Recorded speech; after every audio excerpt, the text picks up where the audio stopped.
Dalam nama Bapa dan Putra dan Roh Kudus. Amin. Allah yang penuh kasih, puji syukur kami aturkan kepadamu. Bahwa kalau kami setia dalam doa, kalau kami bertobat,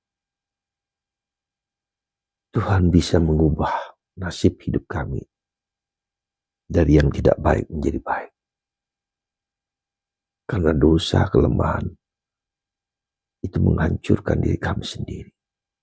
Dan dengan doa, dengan pertobatan, dosa, kelemahan diubah menjadi kebaikan, menjadi rahmat. Bantu kami ya Bapa, untuk tetap setia di dalam hidup doa kami. Terpujilah namamu kini dan sepanjang masa. Amin. Para saudara, dalam bacaan pertama hari ini, kita mendengar Yeremia yang hampir dibunuh karena nubuat tentang kejatuhan bangsa Israel, tentang kehancuran bangsa Israel. Dan Yeremia mengatakan, aku ada dalam tanganmu, apa saja yang kau lakukan, apa saja yang kau inginkan bagi hidupku, tetapi perbaikilah hidup, berdoalah dan dengarkan sabda Tuhan. Maka Tuhan akan mencabut hukuman itu bagi kita manusia. Bagi saya ini suatu kalimat yang luar biasa. Bahwa doa, bahwa perbuatan baik, bahwa pertobatan, bahwa segala sesuatu yang baik itu bisa mengubah nasib kita. Karena kejahatan, karena dosa kita yang mengakibatkan kehancuran diri kita. Tapi dengan doa itu, dengan permohonan, maka hidup kita akan berubah menjadi kebaikan, menjadi rahmat. Itulah salah satu prayer change everything. Doa itu mengubah hidup kita. Hidup kita yang tadinya berantakan karena dosa yang diakibatkan oleh kita sendiri atau oleh apa yang ada di sekitar kita, mungkin anak kita, mungkin cucu kita, mungkin bahkan suami Anda, istri Anda, itu bisa mengubah. Maka belajar kita untuk datang kepada Tuhan, untuk mendengarkan sabdanya, ya, untuk mendengarkan firman-Nya, untuk mendengarkan Dia berbicara, sehingga dengan pergaulan kita dengan Tuhan itu mengubah hidup kita dari yang tidak baik menjadi baik, dari yang jahat menjadi kekudusan. Saudara, itulah yang sebetulnya kenapa kita harus berdoa. Itulah sebetulnya kenapa kita harus bertobat.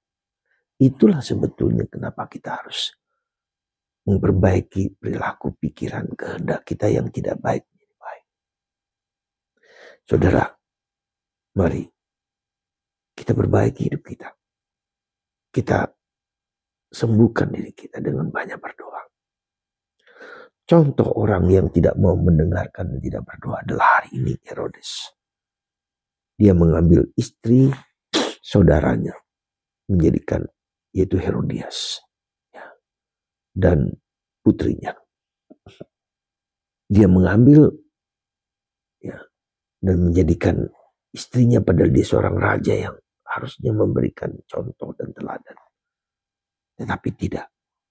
Dan akibatnya, ketika Yesus datang, suara hatinya mengungkit dia bahwa engkaulah yang membunuh Yohanes. Tetapi hatinya sudah kaku, sudah beku.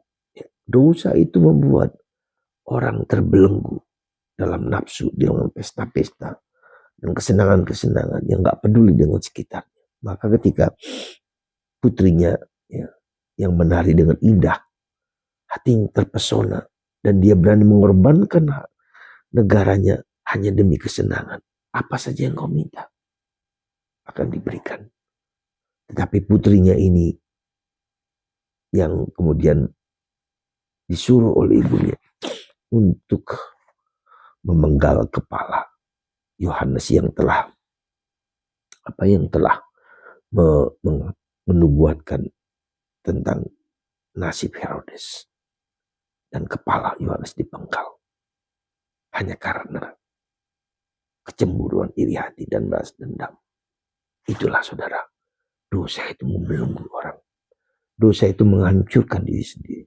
Dosa itu membuat diri kita terbelenggu, terikat, dan akan jatuh di dalam kejahatan dan kehancuran. Itulah kemudian Herodes, itulah yang kemudian Herodias, itulah yang kemudian putrinya, dan itulah kemudian banyak tokoh-tokoh besar yang hancur karena dosa-dosa. Bahkan bisa kita juga. Kita tahu ketika kita mengalami dan berbuat sesuatu yang tidak baik, hancurlah juga hidup kita. Semoga hari ini kita diingatkan memiliki hati nurani, mendengarkan hati nurani, lakukan yang baik, hindari yang jahat dalam keadaan apapun, dalam situasi apapun. Dengarkan hati nurani kita, dengarkan suara Allah, lakukan yang baik, hindari yang jahat. Semoga belajar dari Yohanes Pemandi, kita selalu memperhatikan hati nurani kita yang Tuhan berikan, yang Tuhan tanam sejak kita dikandung, sejak kita dilahirkan oleh ibu kita. Tuhan begitu dekat dan dibaharui oleh Tuhan Yesus dengan Roh Kudus. Maka selalu Roh Kudus menjadi pegangan kita, permintaan kita. Ya Roh Kudus, ya hati nurani, buatlah aku menjadi serupa dengan putramu Yesus dan mendengarkan Engkau. Tuhan memberkati Anda semua, Bapa, Putra, dan Roh Kudus. Amin.